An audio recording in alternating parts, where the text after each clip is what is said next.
최근 대장암의 전형적 증상인 직장 출혈과 빈혈을 앓던 한 남성이 치질로 오진을 받아 사망한 사건이 전해졌습니다.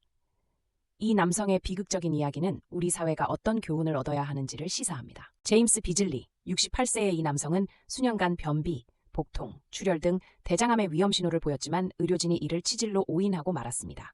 이로 인해 남성은 조기 진단의 기회를 놓치게 되었죠. 처음 증상을 느낀 것은 2020년 3월이었습니다. 직장 출혈을 호소하며 병원을 찾았지만 신체 검사는 물론 추가 검사가 전혀 이루어지지 않았습니다.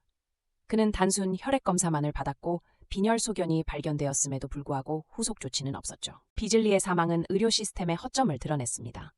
초기 증상이 심각했음에도 불구하고 적절한 진단과 치료가 이루어지지 않았고 이는 말기 대장암으로 이어졌어요. 이는 단지 개인의 문제에 그치지 않습니다. 대한민국에서도 대장암 발생률은 점점 증가하고 있으며 특히 젊은 층에서의 발병률이 세계 최고 수준에 이릅니다. 이런 상황에서 조기 진단의 필요성은 더욱 커지고 있습니다. 위험 신호를 무시하면 큰 피해로 이어질 수 있죠. 대장암의 초기 증상인 직장 출혈, 빈혈, 배변 습관 변화는 결코 가볍게 여겨서는 안 됩니다. 건강을 지키기 위해서는 이러한 신호에 즉각 반응하고 전문의와 상담해야 합니다. 제임스는 결국 말기 대장암으로 진단받고 항암 치료를 받았지만 2023년 2월 사망하게 되었습니다. 그의 유족은 의료진의 과실을 주장하며 법적 책임을 물었습니다. 이는 우리 모두가 경각심을 가져야 할 사안입니다. 의료 시스템의 개선이 필요합니다. 조기 진단은 생명과 직결됩니다. 여러분도 건강한 배변 습관을 유지하고 의심스러운 증상이 나타나면 반드시 병원을 찾아야 합니다. 이 사건은 의료 체계의 개선뿐만 아니라 개인의 경각심을 높이는 데도 큰 의미가 있습니다. 대장암의 조기 발견이 얼마나 중요한지를 모두가 이해해야 합니다. 이 사건은 의료진이 증상의 심각성을 간과해선 안 된다는 점을 일깨워줍니다.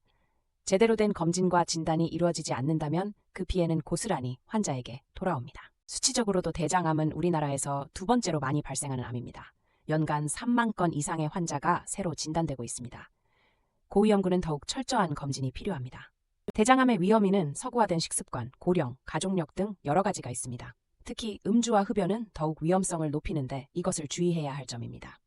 초기 증상은 눈에 띄지 않지만 변비, 설사, 복통, 체중 감소 등의 증상이 나타날 수 있습니다. 이러한 변화들을 주의 깊게 살펴봐야 합니다. 최근 연구에 따르면 20대에서 40대의 대장암 발병률이 급증하고 있습니다. 젊은 세대도 결코 방심할 수 없는 상황입니다. 대장암은 조기 발견 시 생존율이 급증합니다. 암이 장에 국한된 상태에서 발견되면 생존율이 90%에 달하는 데 비해 말기에는 급격히 떨어집니다. 국가에서는 만 50세 이상의 성인에게 매년 분변 잠혈 검사를 시행하고 있습니다. 이는 조기 발견을 위한 중요한 조치로 적극적으로 검사에 참여해야 합니다. 45세 이상으로 대장 내시경 검사 연령을 낮추는 방안 논의되고 있어 조기 진단의 기회가 더 확장되는 상황입니다. 여러분도 늦지 않게 검진을 받아보세요. 대장암은 예방 가능한 질병입니다. 적절한 식습관과 정기적인 검진을 통해 쉽게 예방할 수 있습니다. 건강한 삶을 위해 우리 모두가 함께 실천해야 합니다. 제임스의 이야기는 단순한 개인의 비극이 아닙니다. 이는 우리의 건강 관리 방식을 다시 한번 돌아보게 만드는 귀한 교훈입니다. 무엇보다 예방이 최선입니다. 여러분의 건강은 소중합니다. 주어진 신호를 무시하지 말고 정기적인 검진을 통해 건강을 지키세요.